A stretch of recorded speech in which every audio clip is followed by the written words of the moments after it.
श्रीमंत करुणा सागर भगवान की जय। नरेश सागर महाराज की जय। महान तपस्वी रघुराम महाराज, परमहंस सुखानंद जी महाराज की जय। सत्यवल साहेब, સત્યવલ સાહેબ। આપણે જે અત્યારે પ્રશ્નોત્તરી સાથે ચર્ચા બધાય બોલે એ રીતનો એક કાર્યક્રમ જે 3 દિવસથી રાખીએ છીએ, આ એનો 3જો દિવસ છે। તો કોને ખબર છે પહેલા દિવસે આપણે કયા કયા વિષયો લીધા હતા? જોરથી બોલવાનું છે ને, માઇક હોતી છે। હા, પહેલા દિવસના અંકુર એક, બીજો બાલ તિલક, ત્રીજો લક્ષ ભજન। 3 વિષય આપણે પહેલા દિવસે લીધા। ગઈકાલે કયા વિષય લીધા? કાયમ પંથ અને જ્ઞાન સંપ્રદાય। આજે હું લઈશું તમે નક્કી કરો એ એટલે આજે લઈ આપણે પ્રકાશ બ્રહ્મ વૃત્તિ અને સંજમ ભોગ વૃત્તિ। આ 2 વિષય ઉપર આપણે જાણતા હોય, આપણે જાણવા જેવું હોય, પ્રશ્નો હોય। પેલા ચોખવટ કરતો, જે 2 વૃત્તિ હતી શરૂઆતની 2 વૃત્તિ, એમાં એક અંતર્વૃત્તિ અને બાહ્ય વૃત્તિ, એ મૂળ વૃત્તિ છે। અને પસારામાં જે 6 વૃત્તિ આવી, એ પસારાની 6 વૃત્તિ એ આ બાજુનો પસારામાં આવી। આપણે અત્યારે જે વિષય લેવાના છે એ પસારામાં આવેલી 2 વૃત્તિ, પ્રકાશ વૃત્તિ છે બાહ્ય વૃત્તિ, પણ મૂળ વૃત્તિમાં એ 2 જ વૃત્તિઓ હતી કર્તાને જે ઉત્પન્ન થઈ। અને અત્યારે છે એ આપણે પ્રકાશ બ્રહ્મ વૃત્તિ અને સંજમ ભોગ વૃત્તિમાં લઈએ છીએ। એક મને પ્રશ્ન છે કે ભાઈ આ જે પ્રકાશ બ્રહ્મ વૃત્તિ છે એમાં છે શું? કોણ કહે છે કે પ્રકાશ બ્રહ્મ વૃત્તિમાં છે શું? એના વર્ગીકરણ શું છે? હા, 3 મહાતત્વ છે। કયા કયા છે? હા, વિકાસ, અવિકાસ ને ઉંબસ, 3 મહાતત્વ છે। કાર્ય શું છે એનું? બાહ્ય વૃત્તિ છે આ પ્રકાશ બ્રહ્મ વૃત્તિ, એનું કાર્ય શું છે? વિકાસ શું છે?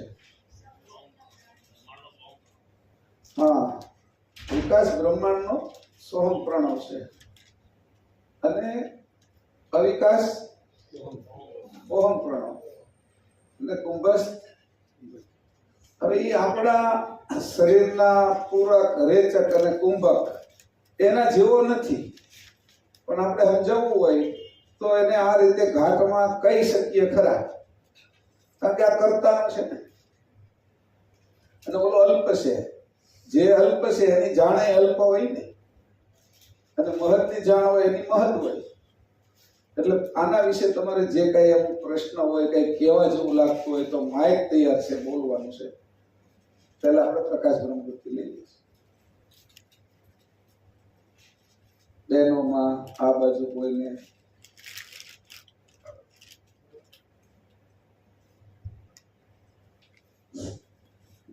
પ્રકાશ બ્રહ્મવૃત્તિ અને અંતર્વૃત્તિ બે કરતાની છે ને, હા, તો એકમાં અસ્મિ છે ને એકમાં અસ્તિત્વ છે. એનું કારણ શું છે? પ્રકાશ બ્રહ્મવૃત્તિ એકમાં અસ્મિ છે કે અને એકમાં અસ્તિત્વ છે. અંશ જ્યારે કર્તાના ઘરમાં હોય અંતર્વૃત્તિમાં, ત્યારે એને અસ્મિ લાગતો નથી. બાળક માની આગળ સુરક્ષિત હોય અને માં એમથી આગી જાય ને તો બાળક તો નાહાર ઉપાડી જાય. આપણને ખબર છે ને, હે ને? હેતભાઈનું દીકરું માં અળગી થાય તો જે ઉપાડી જાય છે ને એ અસ્મિ છે. નાહર છે ઈ નાહર. પેલું નાહર છે બ્રહ્મોસ્મિ, હંસને ઉપાડી ગયું. બીજો એને પછી પાછું બીજું નાહરમાં પાછા શું હોય ખબર છે? એ જાજા હોય, એકલા ન હોય. એનું કુટુંબ હોય, કુટુંબમાં આવે, એ કુટુંબની અંદર એટલે એ ઉપાડી ગઈ. જે એક અસ્મિ લાગે એટલે પછી પાછળનો અસ્મિ એને પાછો ઉપાડી જાય. બધા ભેગો થઈ, બધા ભેગા થઈને ખાય, પછી ઉપાડી જાય ને એને. આ અંશને જે ચૈતન્યતા છે ને, ચેતન અંશ છે, એને આ જે બાહ્ય વૃત્તિ છે ને એ જડ છે, અંશ વૃત્તિ સિવાય. તો એ એને ખાઈ જાય છે, એની ચેતનતાને ખાઈ જાય છે. એટલે એને ચેતન રહેવા દેતી નથી ને એને ખબર પછી નથી રહેતી હું અંશ છું. એટલે બે ફરક છે. અસ્મિ છે એ અંશને પોતાના સ્વરૂપમાં રહેવા દેતી નથી, અને જે અંતર્વૃત્તિ છે એ એના સ્વરૂપમાં જ રાખે છે. માં છે એટલે ત્યાં જ રાખે, જેમ છે એવું. હેતબા અને જે એનો દીકરો હતો જે પહેલો, એના જે ઘટના હતી, બનાવ બન્યો હતો કાસોર ગામની વનખંડીના વિશે, તો એના ઉપરથી આપણે સમજવાનું છે. જો ત્યાં આગળ ઘટના ઘટે છે ને, એ પ્રસંગ આપને એવું લાગે છે એવો પ્રસંગ થયો છે, પણ તમારી મારી બધાની સાથે, અંશની સાથે આ જ વ્યવહાર થયો છે. જીવભાવ જ્યારે હતો ને ત્યારે આપને ઉપાડી ગયો બાહ્ય વૃત્તિ કરીને. એટલે આ અસ્મિ 6 પ્રકારના, દેહોસ્મિથી લઈને બ્રહ્મોસ્મિ સુધીના. અને અસ્તિત્વ એની અંદર કોઈ પણ પ્રકારનું અભિમાન નથી. કીધું મુમુક્ષુ, જિજ્ઞાસુ, એના મનમાં કાંઈ નથી અને હાવ ચોખ્ખો છે. ઈ ચોખ્ખો અંશ. અને એને કીધું કે એને ઈ મારામાં આ બધા જ્ઞાનમાં બેસજો, ઈ સાંભળજો. જેના મનની અંદર કાંઈ ભરેલું હોય ને એ ભરેલું છે, એ અસ્મિ છે. જે ભરેલું છે ને એ અસ્મિ છે. અસ્મિને કાઢીને બેસજો.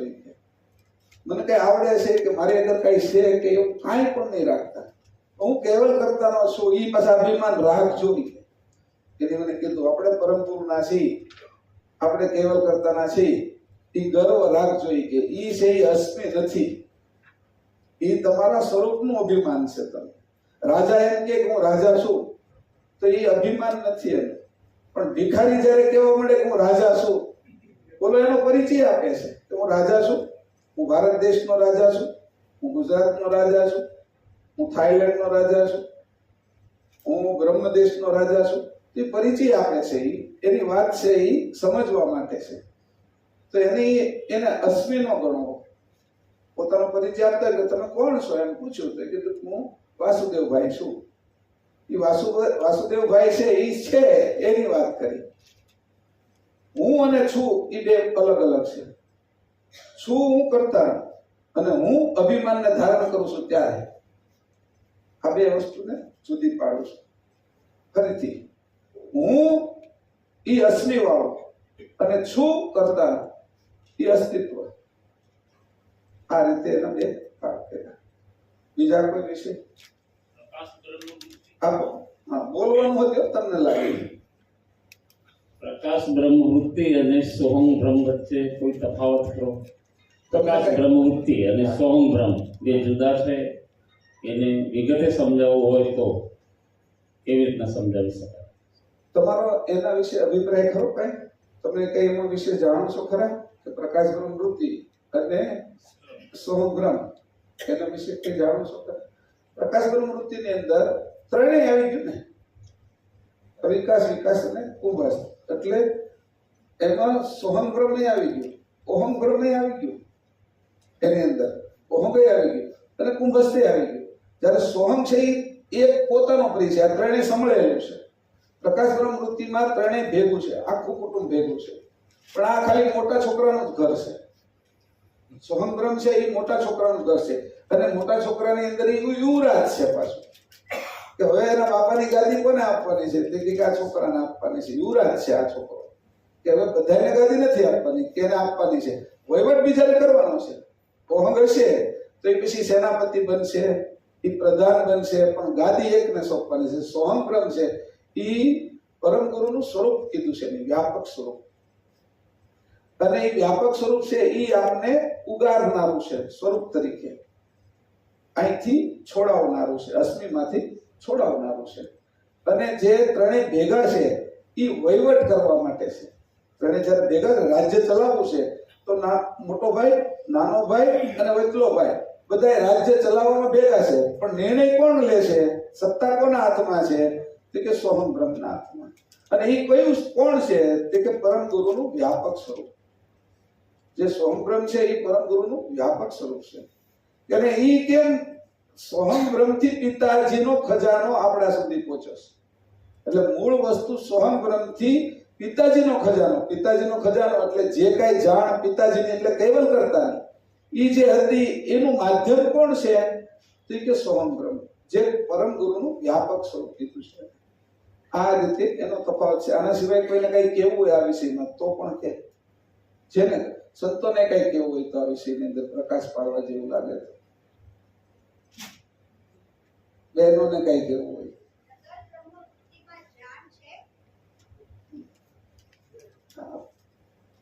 એક ના રાખો, એ કઈ છે, બે છે. હવે કીધું પ્રકાશ બ્રહ્મ વૃત્તિનો જાણ છે. પ્રકાશ બ્રહ્મ વૃત્તિમાં જાણ છે તો ભંગ લાગે નહીં તો પછી જો કીધું સોહમ બ્રહ્મ એમાં જાણ વાળું છે, એની પાછળ તમારો જવાબ આપ્યો. હંગ લાગ્યું એટલે જાણ સાથેનું છે, વૃત્તિ સાથેનું છે. એટલે અને પહેલું કીધું મહાતત્વ તરીકે એને લીધું અને આને છે એ હંગ લાગ્યું. સોહંગ બ્રહ્મ એ સજાણ છે, એને કેવલ કરતાની સીધી જાણ મળે છે. જે આંબાની નીચે રહેતા હોય એને જે પાકી અને તાજી જે કેરી હોય એ જ ખાવા મળે છે. અને દૂર રહેતા હોય એને 2-3 દિવસ પછી નહીં, ઉતારેલી હોય પકાવવાની હોય એ મળે. વગર તાજી હાથ પડેલી કેરી ખાય છે. તો એના ભાગમાં પહેલી વસ્તુ આવે છે. પરમ ગુરુ જયારે ગયા પેલા કીધું કે ભાઈ તમે અમારા ઘરે શેઠે તો મોટો જબર સમિયાણો રાખ્યો, આજુબાજુના બધા ગામમાં એના જે નાતીવાળા હતા એને ભોજન માટે બોલાવ્યા. 7 દિવસ સુધી આ રાખવાનું હતું અને એના છોકરાને એ રૂપ પડી ગયો. એટલે પછી પરમ ગુરુએ સજીવન કર્યો. જે ઘટના ઘટી પછી પહેલા એને વર્તીઓ બોલાવાઈ ગયો હતો, ભાઈ તમે છે ઈ અમારે ત્યાં જમવા આવશો? હા, 8 જમશો કે સીધું? કે તમે અમારું રસોઈ બનાવેલી જમશો કે તમને અમે સીધું આપી દઈએ? તો એને કીધું પહેલા જમાડો તો 5 જમશું એમ. સમજાણું? તો જે પરમ ગુરુ છે એને આ પહેલી વસ્તુ જોઈએ છે. પહેલી એટલે બધા હજી જેમાં નથી એને ઉતરેલી છે એ પહેલી. એટલે પહેલી જે જાણ છે એ સોહમ બ્રહ્મમાં ગઈ. વ્યાપક સોહમ બ્રહ્મની જાણ એ કર્તાની સિદ્ધિ પરમ ગુરુ આગળ આવે છે, પછી ત્યાંથી પસારામાં જાય છે. આ વાત એના આધારે ગ્રંથને મૂકીને આપણે વાત નથી કરવી, એટલા માટે ગ્રંથના આધારે લેતા જઈએ છે. કે જ્યાં હોતી એને કીધું કે પહેલા જમાડો, કારણ કે પહેલાની એને ટેવ હતી કે બધી જાણ તો પહેલી મારી અંદર આવે છે. આ છોકરાને જીવાડવો છે તો એ કેમ જીવાડવો છે એનું હું જાણું છું કે, અને મારી માથે સમૃદ્ધ મારા ધણી છે કે. એવી રીતે અહીંયા અંગની અંદર પ્રકાશ બ્રહ્મ વૃત્તિ જે છે, વૃત્તિમાં પૂછું છું કે એમાં જાણ છે. કારણ કે જો જાણ હોય તો બ્રહ્મવાદીઓ એમ કહે છે કે બ્રહ્મ ચૈતન્ય સ્વરૂપ છે, તો એ સાચું કહેવાય. પ્રકાશ બ્રહ્મ વૃત્તિમાં જાણ ખરી, પણ એ એના સુધીની. કિડીમાં જાણ છે પણ એના સુધીની. જાણ વગર તો એકે નથી. પણ પ્રકાશ બ્રહ્મની જાણ સર્વજ્ઞ જાણ તરીકે ન લેવી, કારણ કે એનાથી જે ઉપરની જે જાણ છે એ પ્રકાશ બ્રહ્મ વૃત્તિ છે એના ઉપરની જે જાણ છે એ તો પરમ ગુરુના મૂળ સ્વરૂપમાં અને કેવલ કર્તાની અંદર અકબંધ પડી છે, એમાંથી ચડાઈને આવી છે. એ છે આખી જાણ નથી એની અંદર. હા, એટલે આમાં તમે જે સમચૈતન્ય કહો છો એ ખરું. હા, આગળ એને કીધું ને વિશેષ ચૈતન્ય નહીં. હા, એટલે હા, સામાન્ય ચેતન ખરું એની અંદર. એટલે જેને ગ્રંથનો અભ્યાસ કર્યો છે એને આ વાતની ખબર પડશે. વિશેષ ચૈતન્ય અને સામાન્ય ચૈતન્ય. એટલે આ વિશેષ ચૈતન્ય છે ઈ આ પરમ ગુરુ આગળ છે અને સામાન્ય ચેતન છે એ પ્રકાશ બ્રહ્મ વૃત્તિના. બીજા વિષયો પ્રકાશ બ્રહ્મ વૃત્તિ અને સોહમ સ્વરૂપ. જો વાહેભાઈ નો બોલવાનું હોય તો તમે બોલજો, પછી બીજાનો વારો આવવા દીધો. પ્રકાશ બ્રહ્મ વૃત્તિ અને સોહમ શરીર એ બેમાં શું તફાવત?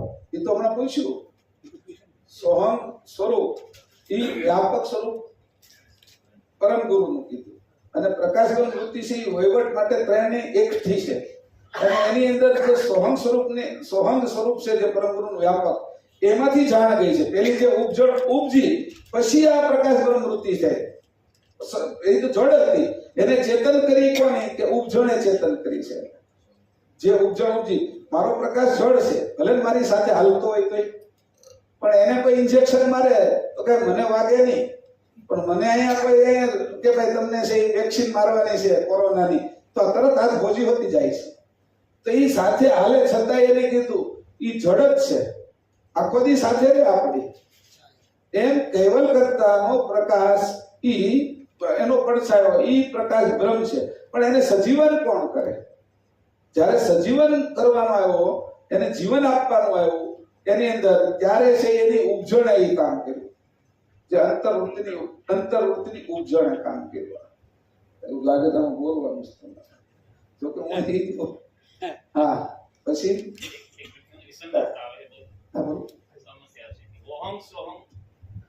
ઓહમ સોહમ નો લંગ પાંગુલી તે ઘર પાંગરવા. ઓહમ સોહમ નો લંગ પાંગુલી તે ઘર પાંગરવા. તે આગળનો અર્થ કોઈ ગ્રંથ દે નહીં ધરવા. આ જે છૂપું કોઈક રહસ્ય છે એ મને એવું લાગે છે. એટલે આ રહસ્ય શું હોઈ શકે કે એના આગળનો જે અર્થ છે એને કોઈ ગ્રંથમાં બતાવ્યો નથી, એમ પરમ ગુરુ બાપજી કહે છે. ઘણી વખત છે કે પરમ ગુરુએ કીધું કે આ તમે 4 જણાને કહું છું એમ. જે ગુપ્ત રહસ્ય છે કદાચ હું જાણતો તો એ આપણે ગુરુ મહારાજની અમુક વસ્તુઓની ના કીધેલી હોય કે તમે જાહેરમાં ન કહેવું એમ. ઘણી વખત એવી વસ્તુ હોય કે ગુપ્ત રહસ્ય હોય, જે રહસ્ય એ કે તમારે જાહેરમાં ન કહેવું એમ. અને એવું લાગે તમને તેને મારી બાજુ મોકલી દેવાય કે હું એને આપીશ. એ 4 માટે કીધું પરમ ગુરુએ. એટલે આ જે તમે જે પ્રશ્ન કીધો એ તમે રહસ્યવાળો પ્રશ્ન પૂછ્યો છે.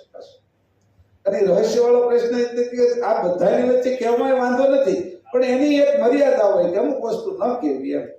એટલે એ મર્યાદાની અંદર જ્યારે આપણે એકલા મળી અને બે આમાં કોઈ જાણવા વાળા હોય કે આ વાત શું કરે છે, પહેલા તો પ્રશ્ન શું છે એને કેટલા જણા સમજી શક્યા? કારણ કે પ્રશ્નને એને જ સમજ્યા, એનો જવાબ કેવી રીતે સમજશે? એટલે તમારો જે પ્રશ્ન છે એ અતિ ગૂઢ છે અને એને સમજવા માટેની સમજણે તે ગૂઢ જરૂર પડશે. એટલે કદાચ જ્યારે આપણે અલગ એકલા ક્યારે મળશું, તમે જેમ ત્યાંથી ફોન કરીને કીધું હતું ને મહેશભાઈ તમને એકલા મળવું છે, એકલાની અંદર ચર્ચા કરવા જેવા બધા વિષયો છે. બરાબર છે? ઘણી વખત એવું હોય. આ પ્રશ્ન એવો છે કપડા વિનાનો પ્રશ્ન છે. એટલે હા, એટલે બાબુદાદાએ જવાબ આપ્યો કે તમે જે પ્રશ્ન પૂછ્યો છે ને એ કપડા વગરનો છે. એટલે કપડા ન હોય ને આ બધા કપડા પહેરીને બેઠા હોય, એમાં કેમ કરીને મેળ કરવો? તો પરમ ગુરુ નો કહી દે બધાને 750 હતા, 4 ને કેમ કીધું? એટલે હું જવાબને ઉડાડવા માટે નથી કહેતો, સમજને માટે સ્થિર કરવા માટે કહું. કોઈ કહે મહેશભાઈ તમને આ નહીં ખબર હોય, બધી વાતની નોય ખબર હોય કે આપણે થોડા સર્વજ્ઞ છીએ, પણ આપણે ખબર હોય તો પણ અમુક વસ્તુઓ છે એ આપણે એને એમ જ કહેવું પડે, એને ઘૂમટામાં રાખીને જ વાત કરવી પડે. કારણ કે જે ઠાકર સ્ત્રીને બોલવાનું આવતું જૂના સમયમાં તો ઘૂમતો તાણે થોડુંક બોલવું પડે, તો એ રીતે એને પડદામાં રાખીને અમુક વાત કરવી પડે. આખો મુસલમાન ધર્મ આમાં પડદામાં હાલે, જુઓ તો ખરા. ઉર્માનો પડદો રાખીને જ બધી વાત કે કોણ વાહે બોલે છે ખબર જ નથી, પરમ ગુરુ લખે છે. હા, આપણું સ્વરૂપ કેવું છે? અત્યારે આપણા સ્વરૂપનો પ્રશ્ન નથી, નકર તો સ્વરૂપ ઉપર વયા જઈશું. પણ વાત એવી છે, સ્વરૂપ આપણું કેવું છે? આપણું સ્વરૂપ ચેતન છે, જાણ સ્વરૂપ છે, ચેતન અને જાણ સ્વરૂપ છે આપણું. પણ અત્યારે જે વિષય આલે છે એ પ્રકાશ બ્રહ્મ વૃત્તિ અને સંયમ. પ્રકાશ બ્રહ્મ વૃત્તિની અંદર વિશેષતાઓ છે એવું કોઈને કઈ લાગે છે?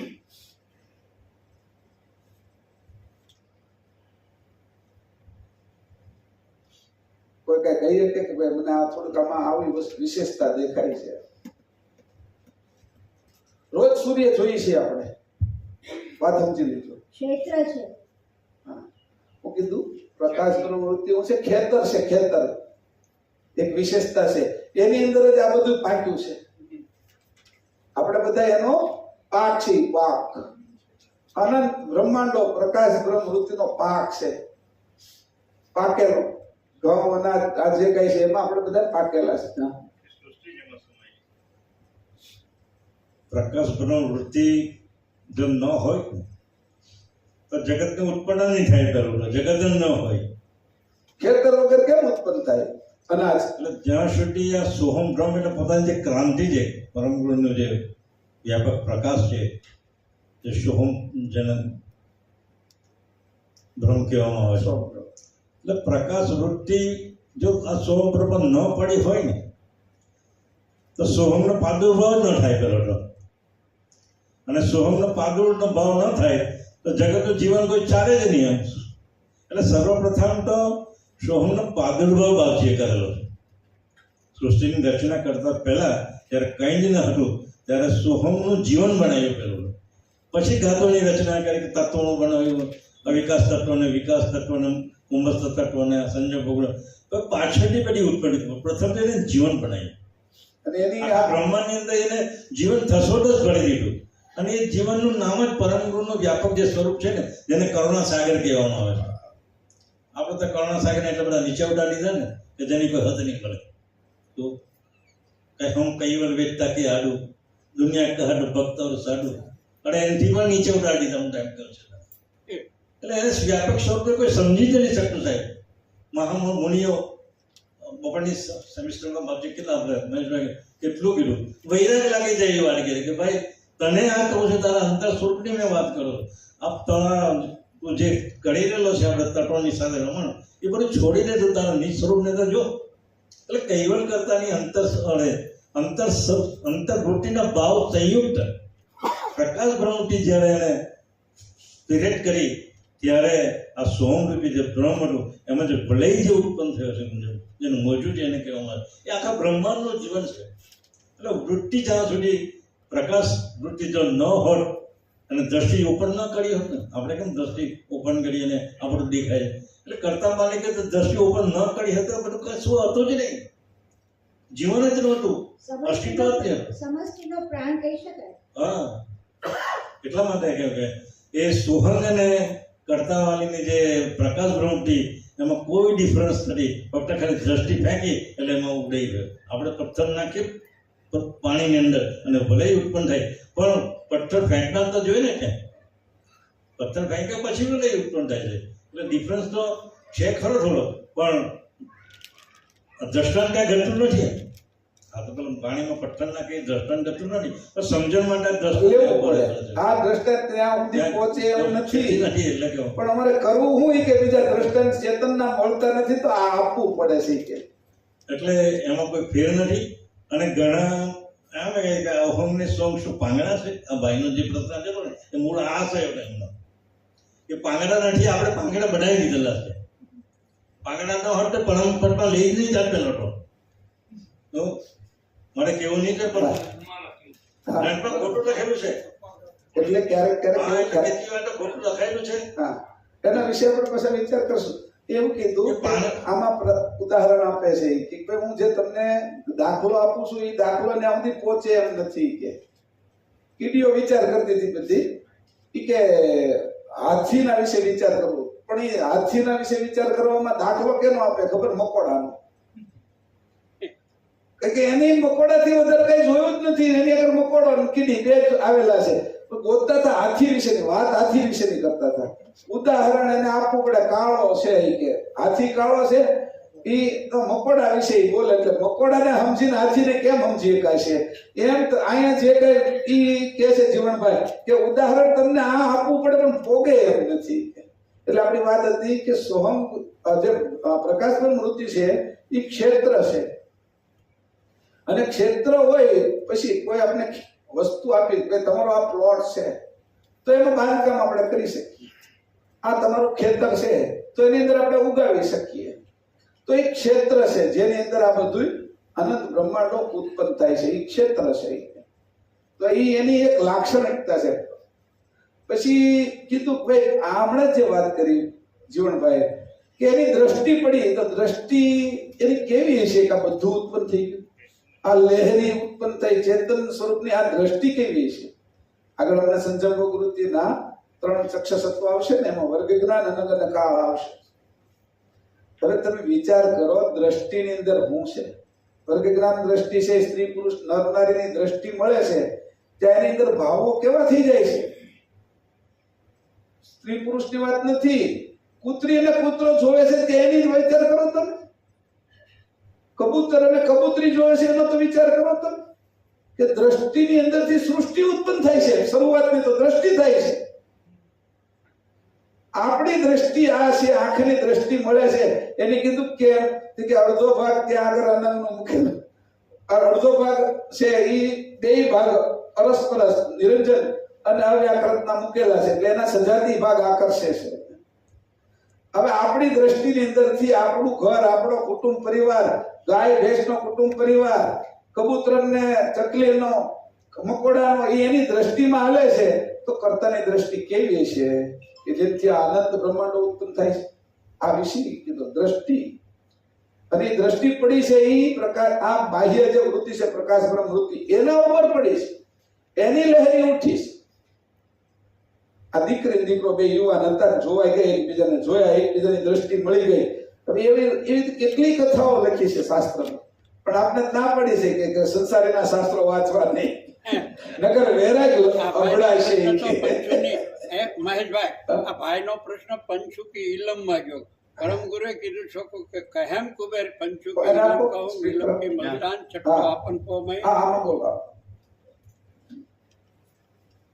હા, ગુરુ મહારાજ શું કહે છે કે પંચુકી ઇલમ કહું ઇલમ કી મલદાન છઠ્ઠો આપન પોમય છીને કોઈ સંશયાન છઠ્ઠા આપનાય કી જાણું છું અનુરાગ કહેમ કુબેર કહેવાય નહીં તે રાખ્યો ગુરુભાઈ. હવે આ ચોખ્ખું કહી દીધું એને. આ ગુરુનો આ ઘડીએ તમે ભાગવા માંડો, હું તમને કહું છું આ ઘડીએ હમણાં ભગાડવા નથી કોઈ. હા, બે દી રોકવા પડશે. આ તો વાર્તા છે જતાઓને બે હાય. પંચુકી ઇલમ કહું મિલન કી મલતાન છઠ્ઠો આપન પોમય છીને કોઈ સંશયાન છઠ્ઠા આપનાય કી જાણું છું અનુરાગ કહેમ કુબેર કહેવાય નહીં તે રાખ્યો ગુરુભાઈ. ના પડી દીધી. આ આશારામને પૂછ્યા જાઓ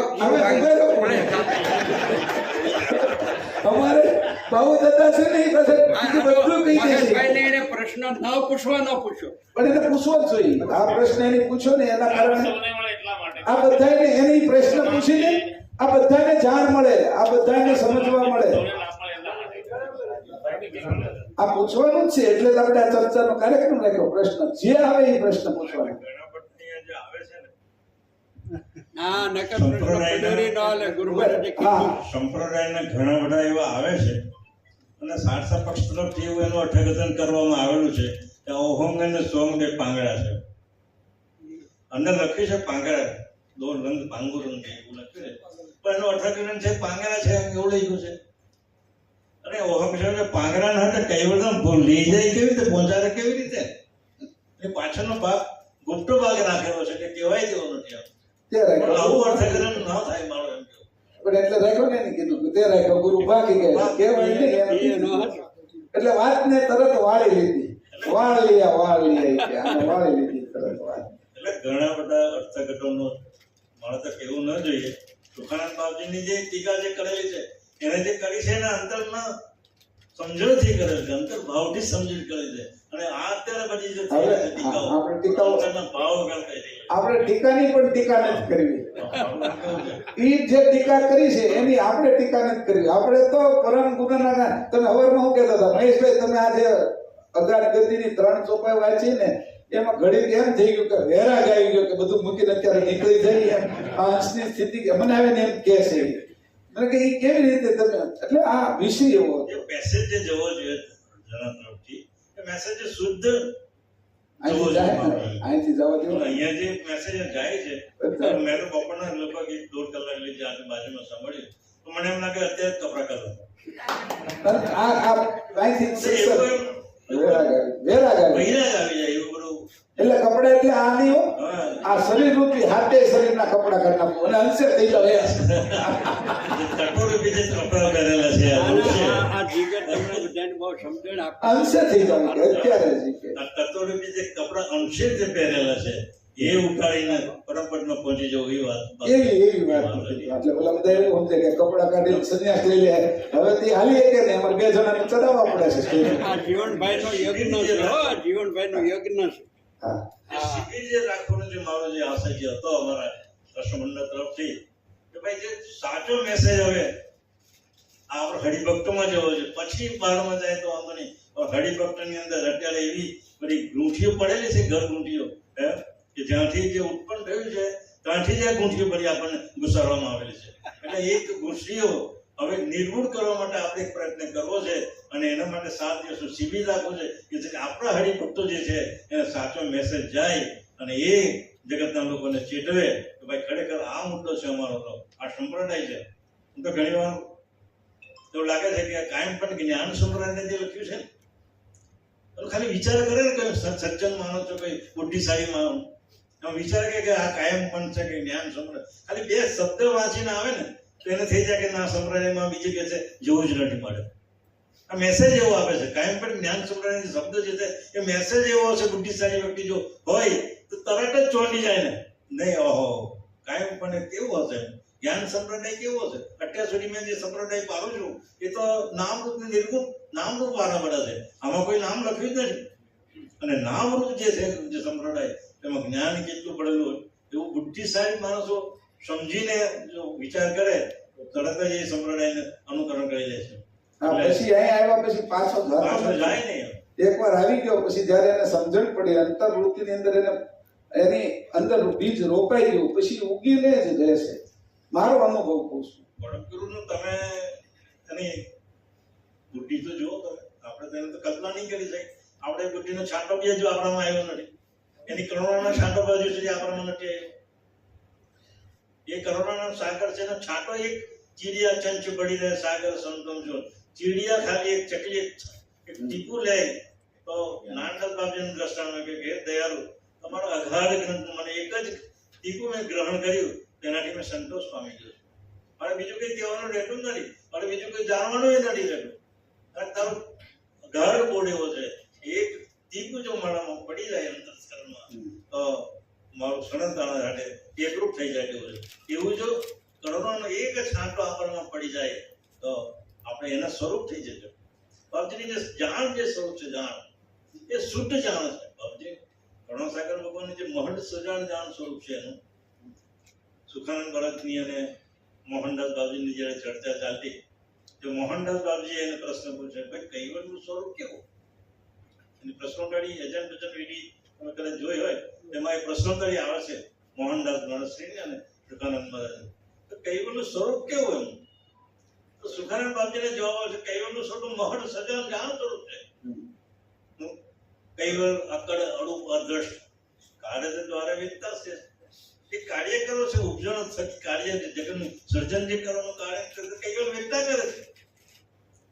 એટલે કૈવલ આવા છે મહદ સજાણ જાણ સ્વરૂપ છે. એ સુખાનંદ મહારાજ અને મોહનદાસ અને જે એજન્ટ ભજન વિધિની અંદર પ્રશ્નોત્તરી છે એ વાંચવા જે ખરેખર સુંદર છે. તો પાછા આપણે પ્રકાશ મૂર્તિમાં જઈએ. બરાબર આ કેવલનું વર્ણન શરૂ થઈ ગયું. પછી જે ભાઈ કીધું સ્વરૂપનું વર્ણન થઈ ગયું થોડું. પણ આપણે જે હતા એ જગ્યાએ કારણ કે આપણે છે ને ખીલો નથી છોડવાનો. એટલે એક મહત્વનું રહસ્ય હતું કે પ્રકાશ બ્રહ્મ વૃત્તિ બાહ્ય વૃત્તિના અંતર્ગત છે. બીજું એ ક્ષેત્ર છે. ત્રીજું છે એ મહાતત્વ છે. અને પરમ ગુરુએ કીધું છે કે મહાતત્વની ઓળ રાખીને પછી આ હું જોઉં છું આ બધાને તે થકી મને દ્રષ્ટિને કષ્ટ નથી. એમ કે હવે આપણે રોડ ઉપર જતા હોય ટુ વ્હીલ લઈ અને ધૂળ ઉડતી હોય, આંખ ખુલ્લી હોય, તો એ જે ધૂળ આંખમાં પડે એટલે આપણી દ્રષ્ટિને કષ્ટ થાય, એ કણા પડે તો એની આડું આપણે ચશ્મા રાખી, ગોગલ્સ રાખી, તો જે દિવસનો જે પ્રકાશ છે એ પ્રકાશ એ ઓછો થઈ જાય અને જે કણ પડે છે આંખમાં, જે એ કણા પણ બધા અટકી જાય, એટલે એક આવરણ રાખ્યું છે. તો આ પ્રકાશબ્રહ્મ વૃત્તિ છે એનું રહસ્ય ઈ પણ છે કે પ્રકાશબ્રહ્મ વૃત્તિના મહાતત્વ છે એની ઓટ રાખીને આ બધો વહીવટ હાલે છે. કરતા કેવલ આપણે છે હમણાં આજ ભજીયા ખાધા ને, એ સીધા હાથમાં ન લેવાય, એને ઝારાથી કાઢવા પડે. તેલમાં નકર આપણો આમ ખાવું હું આ હાથ ખાઈ જાય તેલ આપણો. તો એ જે છે કે એનો ઝારો, એનું સાધન કરતા બાજુનો જે વહીવટ કરે છે એનો ઈ પડદો છે, એની ઓળ છે, એના કારણે વહીવટ કરે છે, એટલે એને કષ્ટ નથી એવું કીધું. જોકે એને તો કષ્ટ હોય નહીં, પણ એને કીધું કે એ થકી દ્રષ્ટિને કષ્ટ નહીં. આ કષ્ટી વગરની વસ્તુ છે. જે રીતે આપણે ચશ્મા પહેરી નીકળી અને આંખમાં કણા નથી પડતા ને આસાનીથી આપણે પહોંચી જઈએ, તો એક આપણે આવરણ રાખ્યું છે. એવી રીતે આપણે દર્શન મહાતત્વ છે. આ 3 મહાતત્વ છે અને કરતા એના દ્વારા વહીવટ કરે છે. એટલે ત્રીજું રહસ્ય છે આ. બાહ્ય વૃત્તિ તો ખરી, જેનાથી આ બધું ચાલે છે, સપનું ચાલે છે. અને કે કોઈ હાથું નહીં માનતા. સક્રત સિદ્ધાંત, સક્રતા હું કીધું છે, સક્રત સિદ્ધાંત ની અંદર 25મા અંગમાં હું લખ્યું છે? હા, તમે કહેતા ને કે આ બીજું સ્વરૂપ પરમ ગુરુનું અને ભોગનો સ્વાદ તે જ લે છે. એટલે હસ્તા લેવાનું, 25મું અંગ છે હસ્તા લેવાનું. તો એને કીધું કે જે સૂતું સ્વરૂપ છે એ કેવલ છે કે, અને એનું જે અંતર્વૃત્તિમાંથી જે સ્વરૂપ ઉત્પન્ન થયું છે એ ઉપજણ રૂપે પરમ ગુરુ છે. અને એ જે પરમ ગુરુ છે આપણે બધાય ટોટલ સપનામાં છીએ. મૂળ સ્વરૂપ પરમ ગુરુ કેવલ પોતાનું કયું છે એની આપણે જો ત્યારે જ ખબર પડે કે સપનાની બહાર જાય. તો અહીં બેઠા આપણે સાચું માનીએ છીએ, અહીં બેઠા છીએ એ તો કલ્પના છે. આપણે બધા સપના વિશેના છીએ, ઓલા સપનું આવે એના છીએ. આ સપનામાંથી છટકવાની રીત અલગ છે. હવે બીજો વિષય હતો આપણો કે 3 વસ્તુ આપણે નક્કી કરી. પ્રકાશબ્રહ્મ વૃત્તિ બાહ્ય વૃત્તિ છે, ક્ષેત્ર છે, એની અંદર જ આ બધું ઉત્પન્ન થાય છે.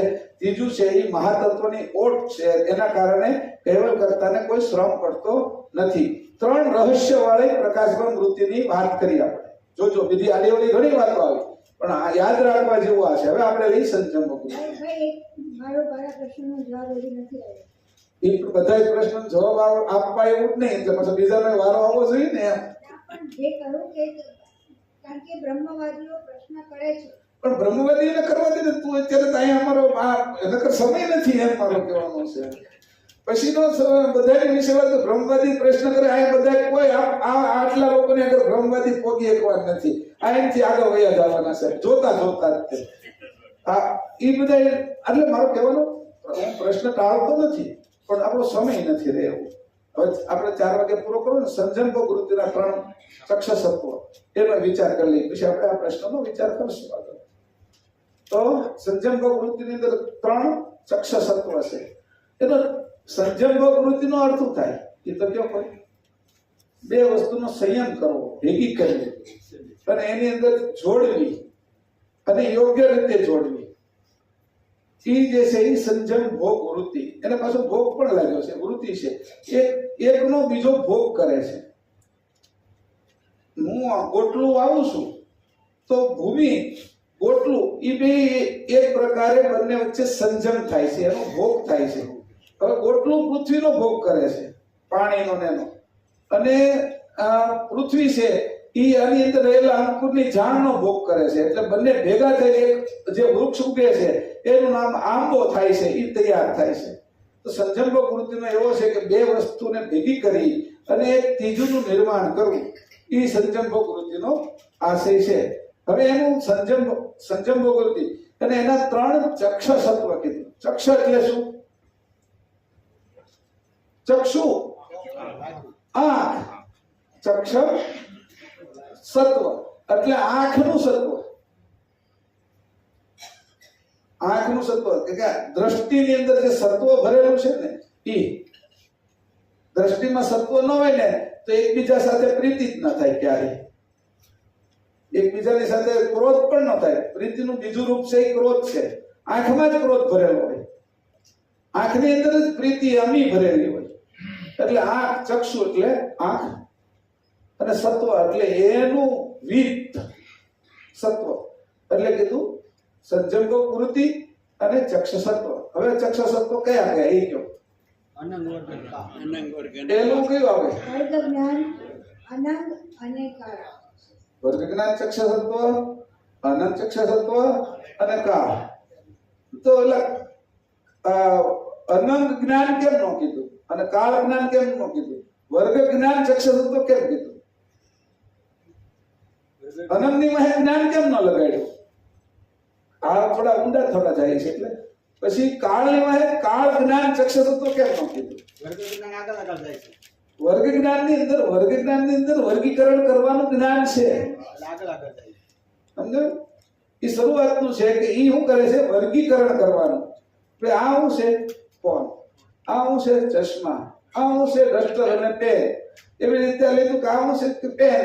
ફોનની આ પેન ને આ ફોન ની પેન ની અંદર ફરક છે. આ બે પેન છે એમ કીધું. આ 3 પેન છે તો મારા હાથમાં. આ ત્રણેય જુદી જુદી. આ પેન કેની છે? ઈ કયો તો ખરા. એટલે હું દે ફોનની પેન છે. આમાં ફોનમાં લખવું હોય તો. અને આમાં 2 પેન છે. ઈ કેની છે? બોર્ડની. અને એમાં 2 પેન છે. એમાં એક કાળી ને એક લાલ છે. ઈ શું છે? એક કાળા અક્ષર થાય ને એક લાલ અક્ષર થાય. આ બધું જુદું પડે છે. એનું નામ વર્ગ જ્ઞાન. વર્ગ પડ્યા નહીં કે તમે લાલ લખવું છે ઈ કે તો લાલ પેન લો અને કાળું લખવું છે પણ ઈ પેન લખીને હું આમાં લખવા દઉં આ પેન થી અહીંયા લખવા જાવ તો નહીં થાય કે વર્ગ જ્ઞાનની અંદર જ્ઞાન છે. વર્ગ જ્ઞાનની અંદર જ્ઞાન છે એટલે વર્ગ જ્ઞાન ચક્ષ સત્વ કીધું. જો તમે એના શબ્દોને ફોડો અનંત જ્ઞાન ચક્ષ સત્વ નો કીધું. જો તો ખરા જે શબ્દો વાપરે છે એ તો જુઓ. કાળ જ્ઞાન ચક્ષ સત્વ નો કીધું. કાળમાં હું જ્ઞાનની જરૂર તોડી નાખ્યું પૂરું. અનંતની અંદર કઈક છે હજી તો એ કીધું વર્ગ જ્ઞાન. વર્ગ જ્ઞાન શરૂઆતની અંદર આપણે બધી વિભક્તિને છૂટી પાડે છે ઝીણી ઝીણી. હમણાં જુઓ તમે મારી આંખને જુઓ, હું તમારી આંખને જોઉં. હું જોઈ શકું? હું આંખને જોઈ તો હું જોઈ શકી? એક આંખમાં હું જોઈ શકીએ? કયો એક જણ કોઈ કહો એક વસ્તુ. આંખ જોઈ તો હું જોઈએ? પાપણ દેખાય ને, પોપચું દેખાય ને, ડોળો દેખાય ને, ચીપડાઈ દેખાય ને હોય તો. અને જો આવે કઈ ભાવ છો છે કોઈ કે હેરાન કર્યા તો આંસુ દેખાય ને આંખ વિશે, અમી દેખાય ને, એમાં ચમકારો દેખાય ને આંખ વિશે. તો કેટલું કે વર્ગ જ્ઞાન શું કરે છે કે દરેક બાબતને જેમ છે એમ કરીને છૂટી પાડે છે. જો વર્ગ જ્ઞાન બરાબર આપણને ફાવી જાય ને તો આપણા સ્વરૂપને પણ છૂટું પાડતા આવી જાય. એટલે વર્ગ જ્ઞાન ચક્ષ સત્વ એની આંખ ગજબની છે. એની જ આ બધી રમત ચાલે છે. આમાંથી આપણે અહીંયા 100 જણા બેઠા છીએ, 100 જણા સ્ત્રીઓ બેઠી છે. એમાં કોણ કોની પત્ની છે એ છૂટી કોણ પાડે છે? કોણ કોના પતિ છે એ કોણ છૂટું પાડે છે? કોણ બધા શિષ્યો છે, 10 ગુરુ છે, સામે 100 શિષ્યો છે. તો શિષ્યોમાં છૂટું કોણ પાડે છે? હવે પહેલા કુંજની વાત કરે છે. આપણા બધા કરતા વર્ગ જ્ઞાન વધારે સારું કોનું છે ખબર છે? કુંજ પક્ષીનું. એ બધા એક ઈંડા મૂકે. જો આ વાત કરું છું, આપણે કઈ બહારથી ઉદાહરણ નથી લેવા જવાના. પરમ ગુરુએ ગ્રંથમાં એક ઉદાહરણ એવા મૂક્યા છે કે દુનિયામાં ક્યાંય ઉદાહરણ ન જડે એવા છે. કુંજ પક્ષી બેટ ઉપર બધા એક સાથે ઈંડા મૂકે અને ચારો ચરવા કેટલો સમય દૂર વહી જાય. ઈંડા એની વૃત્તિથી પાકે અને એ જયારે ઈંડા તૂટી અને બચ્ચા બહાર નીકળે ત્યારે બધા કુંજ એકારે આવે અને જેનું બચ્ચું હોય એ એની માની આગળ વહી જાય. તમે જુઓ તો ખરા આપણું વર્ગ હજી આપણે આપણી માં આગળ નથી ગયા. એટલે આપણું વર્ગ જ્ઞાન ચક્ષ સત્વ હજી કાચું. આપણી માં આપણા પરમ ગુરુ હે ને. આપણે કેમ ન પગી ગયા? કહેવાય તો મનુષ્ય પણ વર્ગ જ્ઞાન ચક્ષ સત્વનો આપણે બરાબર અભ્યાસ ન કર્યો. હું આટલા જ વિષયમાં લઉં છું વર્ગ જ્ઞાન ચક્ષ. હવે અનંગ વર્ગ જ્ઞાનની વાત પૂરી થઈ. હાલો અનંગ વિશે કયો. અનંગનો બધાને અનુભવ છે એમ કહું છું, કાંઈક તો બોલો. હા અનંગ એકતા કરાવે. હા અનંગ એકતા કર. અનંગ એકતા કરાવે. હા તમે શું કહો છો? અનંગ છે એ બે માંથી ત્રીજું ઉત્પન્ન કરે છે. અનંગ છે એ કામદેવ છે, આકર્ષણ કરીને એની સાથે રમણ કરાવે છે. આકર્ષણ કરાવે છે વર્ગ જ્ઞાન, અને એની અંદર રમણ કરાવે છે ઈ અનંગ છે. અને કામદેવ આમાંથી બાદ કરી નાખીએ સૃષ્ટિમાંથી તો આપણો એક કોષ પણ પાકે નહીં. એક ભાઈ આવ્યા, મારા મિત્ર છે, મોટા ઉદ્યોગપતિ છે, એને એવું કીધું, મહેશભાઈ કામ એટલો સતાવે છે ને કે એ કામનું કેમ વહીવટ કરવો. મેં કીધું તમારી અંદર જ્યાં સુધી બે કોષની અંદરથી ત્રીજો કોષ ઉત્પન્ન થાય છે ને ત્યાં સુધી કામ રહે, નકર તમારા કોષ પણ ઉત્પન્ન ન થાય. તમારું આજે તમે અત્યારે ખાવ છો એની અંદરથી એના રીતે નર નારીના બેક્ટેરિયાઓ શરીરમાં રહે અને એ બેયનો અનંગ ચાલે છે. અને કામ એ રીતે સૂક્ષ્મમાં સૂક્ષ્મ તમારી અંદર રહ્યો છે એટલે તમારું શરીર હાલ્યા કરે છે, ઉત્પન્ન થયા કરે છે. નકર હાડકું ભાંગી ગયું અને ત્યાં હંધાઈ કેમ જાય છે, ચામડી કપાઈ ગઈ એ ભેગી કેમ થાય છે કે નવા નવા ઉત્પન્ન કરે છે કોષો. આ બધું ઉત્પન્ન થાય છે. ઉત્પન્ન થવાનું મૂળ કારણ અનંગ છે. નકર આપણે બધા એ બેઠા ન હોય. આમાંથી જો આપણા માતા પિતાની અંદર અનંગ ન હોત તો આપણે એક ક્યાંય બેઠા ન હોત. અને એ જો એ અનંગ માતા પિતામાં જો કેવલ કરતા એ અનંગ ચક્ષસત્વમાંથી ન ભર્યો હોત તો સૃષ્ટિમાં કોઈ જન્મી જ ન હોય. જો તમે આનો વિચાર કરો, અનંગ ચક્ષસત્વ આવું છે અને વાસ્તવિક છે. અનંત ચક્ષ તો કાળ આંખના ભાગમાં મૂકેલું છે. એટલે આજે સૃષ્ટિ જે ઉત્પન્ન થાય છે ને એ અનંત ચક્ષટોના પ્રેરક બળને કારણે થાય છે. એટલે એનું શહેલાણી મકાન છે. અનંત ચક્ષટ આંખનું શહેલાણી મકાન છે. એટલે એ રીતે એ જો ન મૂકે આંખની ઉપર જો અનંત ચક્ષટો ન મૂકે તો સૃષ્ટિ ઉત્પન્ન કરવાનો ભાવ જ નહીં જાગ્યો હોય. એટલે એ રીતે અનંત ચક્ષટો આ પ્રમાણે પણ કામ કરી દેલું છે. એક જગ્યાએ કીધું છે કે સહેલાણી ઘર અને મૂળ ઘર આના બતાવ્યા છે. એમ આંખમાં અનંત ચક્ષસત્વનું સહેલાણી અને મુખની અંદર છે એ કાળ ચક્ષસત્વ મૂક્યું અને હૃદયમાં વર્ગ જ્ઞાન ચક્ષસત્વ છે. તો એના એ મૂળ ઘર છે. પછી પાછા બબ્બે છે એના સહેલાણી ઘરો. હે સહેલાણી ઘર બબ્બે પાછા કીધા. એક એક ચક્ષસત્વ મૂળ ઘર છે. આ સહેલાણી ઘર છે અને મૂળ ઘર છે ઈ વર્ગ જ્ઞાન છે એનું વિકાસ મહાતત્વ. અને અનંત એટલે આપણે કુંભસ્થ છે ઈ અનંતનું મૂળ ઘર અને કાળ ચક્ષસત્વનું મૂળ ઘર છે ઈ વિકાસ, ઓલું અવિકાસ. તો એ ત્રણ મૂળ ઘર. પછી આ કીધું એના કીધું સહેલાણી ઘર. એના સહેલાણી ઘર આ રીતે મૂકેલા છે. તો સહેલાણી ઘર એનું કેવી રીતે કામ કરે છે, મૂળ ઘરમાં કેવી રીતે કામ કરે છે, એ ચક્ષસત્વ વિશે આપણું જે 14મું અંગ કંદ છે એ ચક્ષસત્વ વિશે આપણે બધાએ ખાસ વિશે વાંચી લેવું જોઈએ. આજનો આ વિષય છે ને એટલે હું તમને દેખાડું છું કે આ જગ્યાએ એનું વાંચન કરશું તો આપણી અંદર કઈ કઈ ઘટના ઘટે છે એની ખબર પડશે. એટલે એની આંખ ઉપરથી કીધું ત્યારે મને યાદ આવ્યું કે આ એના સહેલાણી ઘર છે. હવે કાળ ચક્ષસત્વ. પછી કયો આ બધાના ભાગો કેટલા મૂક્યા છે? વર્ગજ્ઞાનના કેટલા છે? અને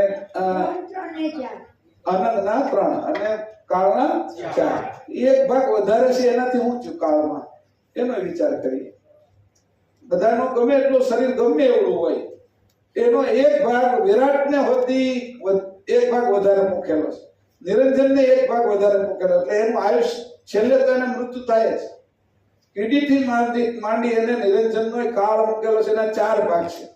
પણ જ્યાં સુધી વર્ગજ્ઞાન અને અનંગના 6 ભાગનું એક્ય હોય ત્યાં સુધી કાળ ચક્ષસત્વના 4 ભાગ એને કોઈ કામ એના ઉપર એને અસર નથી થવા દેતા અને એમાંથી બચી જવાય છે.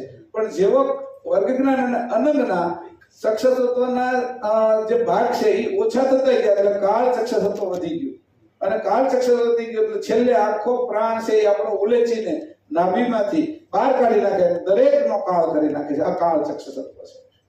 હવે આપણે આ ગ્રંથમાં બીજા બધા એમ કે ભાઈ કાળના દેવ કે શંકર, પરમ ગુરુ શું કે છે?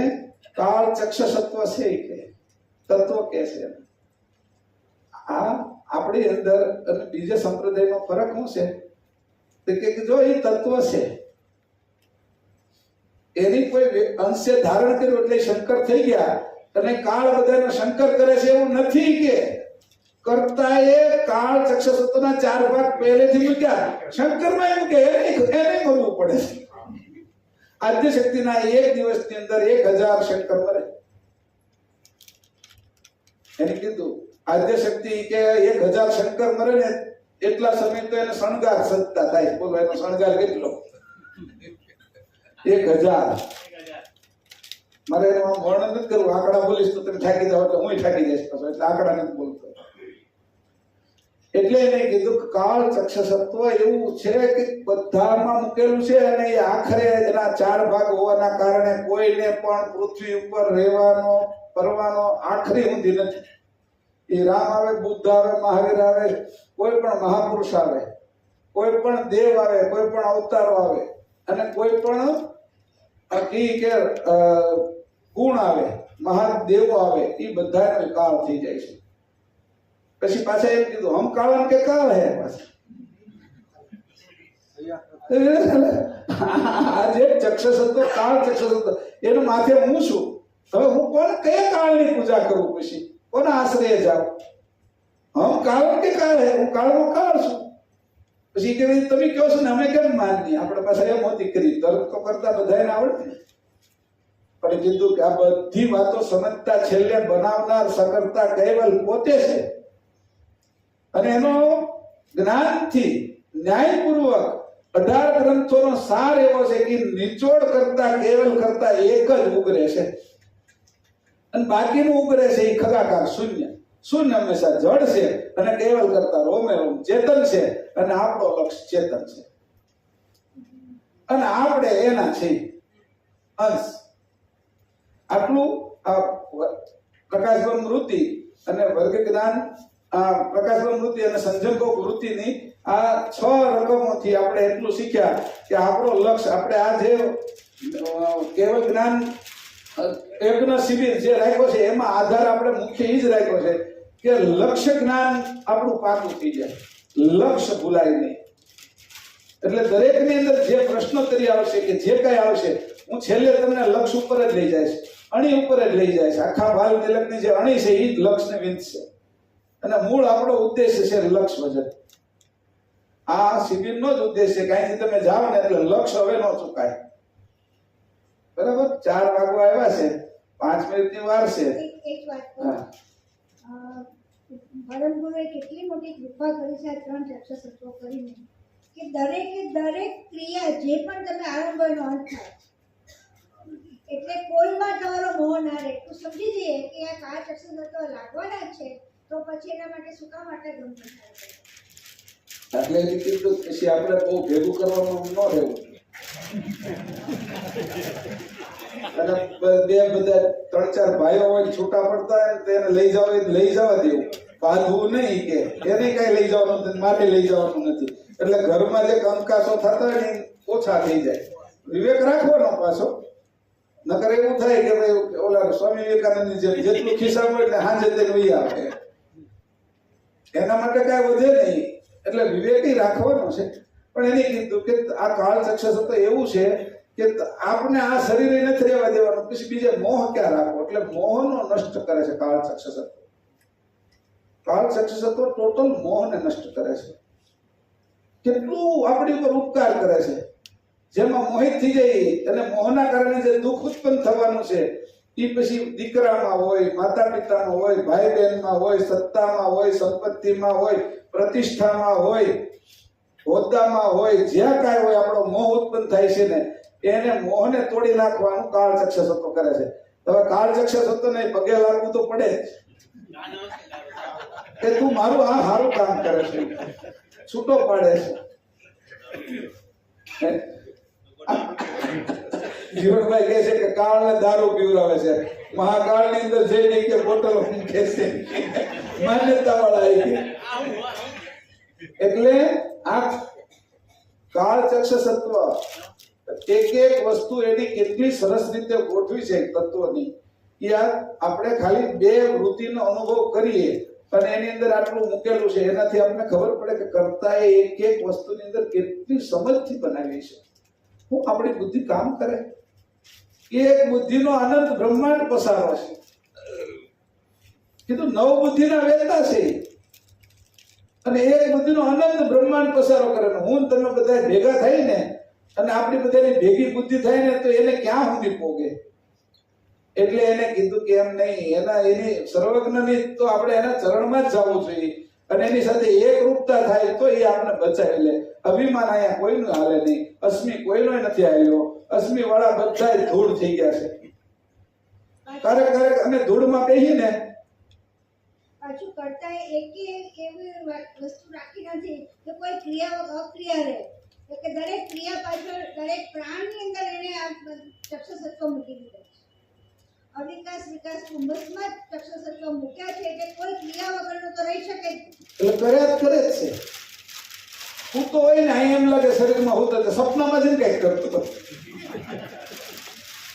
કે નદીમાં હાથ કરીએ હોય કે કોકે ધક્કો માર્યો કે એનું વાહે પડ્યો હોય કે સપનામાં આજ તો કે હું સફરજનના બગીચામાં આટા મારીએ હોય તો અહીંયા હું તો છે એવું દેખાય છે પણ ક્રિયા તો છૂટતી નથી એવી પ્રણવમાં ક્રિયા કરી દીધી ક્રિયા વગરનો એક જીવ નથી રહી તો આવી આ ઉપકાર કર્યો છે ક્રિયા આપી ક્રિયાથી અલગ કેમ રહેવું અને પોતાના સ્વરૂપમાં કેમ રહેવું આ વાતો આજે આપણે પૂરી કરીએ છીએ शक्र स्वराज कृपा की कृष्ण स्वामी महाराज की वंद करुणा सागर भगवान की नरेश सागर महाराज की महान तपस्वी रघुराम महाराज की परमहंस सुखानंद जी महाराज की विष्णुदास जी महाराज की शांतिदास जी महाराज की विठलदास जी महाराज की विशलदास जी महाराज की रड़ो संतन की रड़ो देवन की कैवल धाम की गुरुवारी साड़ी की कायम पंथ की ज्ञान संप्रदाय की प्रधान तिलक की पंचम स्वचम वेद की जगह स्थान की वाचन पूर्णवती समय का